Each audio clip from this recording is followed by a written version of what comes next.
Hey guys, it's Buffaque here again. There's a pretty big division on the Kel Tec PF-9. From what I've read online, it seems like one camp really just loves to hate this gun for whatever reasons, and the other camp wants to act like it's the absolute best thing that has ever come along. I'll go ahead and say I really like the PF-9. I never thought this would be a gun I would review, let alone own. But I had the opportunity the other day to pick this gun up brand new for $200. And I knew just enough about the PF-9 to know that it was a risk I was willing to take. I've seen enough reviews on this firearm from reputable YouTubers. All right, I've seen Hickok's review on it. I've seen Nut & Fancy's review on it. And I thought, well, I'm going to take a chance on it. At that time, I didn't own a 9mm. If you're one of my more loyal viewers, I guess, you know that I'm more into pocket carry, small caliber guns, 22 short all the way up to basically 32. I don't really even carry a 380 that much. 32s and 25s are kind of my preferred carry. But I was really turned on by the color. I love that it's that navy blue grip along with the blued slide, okay? And when I saw that, brand new in the box, $200, I thought, yeah, I think I'm going to go ahead and get into the world of 9mm. So I'm only about 1,000 years behind the rest of the world, but better late than never, I guess. I've got to say, guys, I really like the Kel Tec PF-9. I get why some people were turned off by it, but from what I've read on forums, this firearm has gone through all of the trial and error phases of replacing all the components that needed to be replaced when they first came out with this gun. And basically, the quickest way to tell now, guys, if you're looking at a PF-9 that has got all of the new upgrades, all the new updates, is the magazine release. Okay, I will go ahead and show you the safety check. The firearm is empty. Okay. If your magazine release is metal, then you've got one of the newer ones. You've got one of the ones that's been, everything has been fixed in it. Not to say that it was sent back, but it's one of the newer generations, okay? If you're not sure whether or not that's metal, put a magnet to it, okay? I was kind of like scratching at it going, I think that's metal. It feels like metal, but I can't tell for sure. I put a magnet to it, and yep, sure enough, it's metal, okay?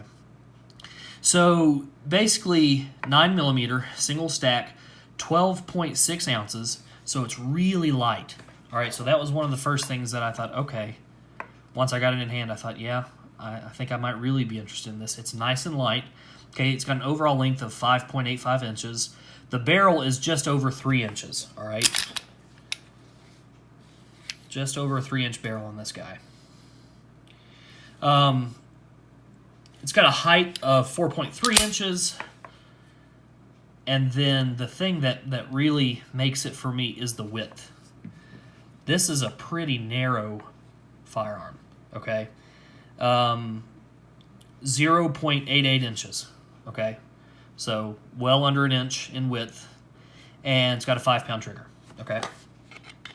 So if you come across one of these guys, even if you're not a big Kel Tec fan, pick one up and hold it for a minute and see what you think. I love the grip of this thing, okay? It's got a nice, comfortable grip. It's nice and slim, but not so slim that 9mm is really going to beat up the web of your hand, okay? I put about 200 rounds through this yesterday, brand new out of the box. Didn't have a single problem. No failures of any kind. Just chewed right through all 200 rounds. The sights on it, I really like. Nice high visibility sights. No problem there. Again, 7-round capacity, so 7 plus 1, you got 8 rounds total. It's just kind of, I don't know. I guess you could compare it to like the Ruger LC9, but for me, the Kel Tec I don't know, it's just a little bit more enjoyable to shoot.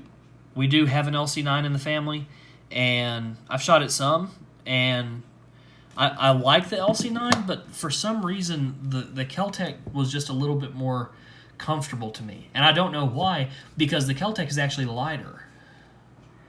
The LC9 is like, I don't know, it's more than 12.5 ounces. It's like 16 or 17 ounces, I think. So you would think that this would feel like, it's kind of beating your hand up a little bit, but I really didn't feel that way. Like I said, 200 rounds, and I enjoyed every bit of it. It does have the rail up here, so if you want to put something like a weapons light or a laser on the front, you can. Honestly, this is just a really short kind of little tabletop review giving my initial impressions after shooting it yesterday. I will have a video coming out probably in the next 2 or 3 days of me shooting this here at my own range. And giving you kind of more of my impressions on it. Again, this firearm has been around for a while. I just never really thought I would be interested in a 9mm. But I don't know, guys. Maybe I'm maybe I'm finally starting to figure out what all of you have known all along. It's a really comfortable carry. I've got it in this is one of the Tagua just IWB holsters. Okay, nothing fancy. It looks like leather. It's not actually leather. It's like that pleather material. Okay, it was a cheap little holster, but gun fit inside it great. And so been just doing IWB here recently. And it does conceal nice. It conceals really nice. And this is coming from a guy who normally carries a 32 in his back pocket. So, it's nice and slim, and that's really what makes the difference when you're going to carry, whether or not you will conceal carry a firearm regularly. If it's nice and thin, it seems to be that, yeah, okay, that's a comfortable gun, and I don't mind carrying that. Once they start getting a little bit thicker, a little bit more blocky, that's when we start leaving them at home. So anyway, just my first impressions of it. Again, this is stuff that probably most of you have known for quite some time. I sort of feel like I'm just now getting to the party. But like I said, so far I really, really like the PF-9. And hopefully in the next few days here, I'll have more for you guys. Anyway, hope you enjoyed it. See you guys.